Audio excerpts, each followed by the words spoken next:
അപ്പോൾ നമുക്ക് ടേസ്റ്റ് ചെയ്ത് നോക്കാം.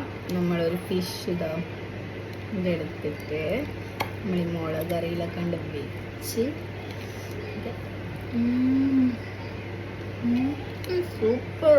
നമ്മളന്ന് ഫിഷ് മാർക്കറ്റിൽ പോയപ്പോൾ കുറച്ച് മീൻ വാങ്ങിയിരുന്നില്ലേ, അതിന്റെ കുറച്ചുകൂടെ ബാക്കിയുണ്ട്. അപ്പൊ നമ്മൾ വിചാരിച്ചു ഇന്നൊരു മുളക് കറി വെക്കാന്ന്. ഉമ്മാനോട് റെസിപ്പി ഒക്കെ വാങ്ങി.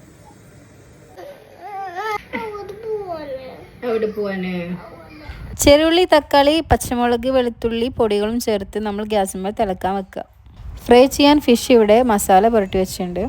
നമുക്കതൊന്ന് ഫ്രൈ ചെയ്തെടുക്കാം. കറി നല്ല തിളച്ചതിന് ശേഷം നമ്മൾ മീൻ ആഡ് ചെയ്യുക. കറിയെല്ലാം സെറ്റായി കണ്ടാൽ മേലോട്ട് പച്ച വെളിച്ചെണ്ണ ഒഴിച്ചു കൊടുക്കുക. നമ്മുടെ കറി ഇവിടെ റെഡി ആയിക്കണു. Easy and tasty curry. അല്ലെങ്കിൽ ഉമ്മാരുടെ റെസിപ്പിക്കൊക്കെ ഭയങ്കര ടേസ്റ്റാണ്. അവർ എന്തുണ്ടാക്കിയാലും ഭയങ്കര ടേസ്റ്റ് അല്ലേ. പ്രത്യേകിച്ച് നമ്മളൊക്കെ ഒറ്റയ്ക്കാവുമ്പോഴായിരിക്കും നമ്മളിങ്ങനത്തെ ഈസി ആൻഡ് ടേസ്റ്റി മീൻ കറീനൊക്കെ റെസിപ്പി ചോദിച്ചിട്ട് പോവുക. ഇല്ലെങ്കിൽ അവർ എന്തുണ്ടാക്കിയാലും നമുക്ക് കുറ്റമായിരിക്കും, അതില്ല ഇതില്ല എന്നൊക്കെ പറഞ്ഞു. എന്തായാലും ഇത് അടിപൊളിയായിരിക്കണം. എല്ലാവരും ട്രൈ ചെയ്യൂ.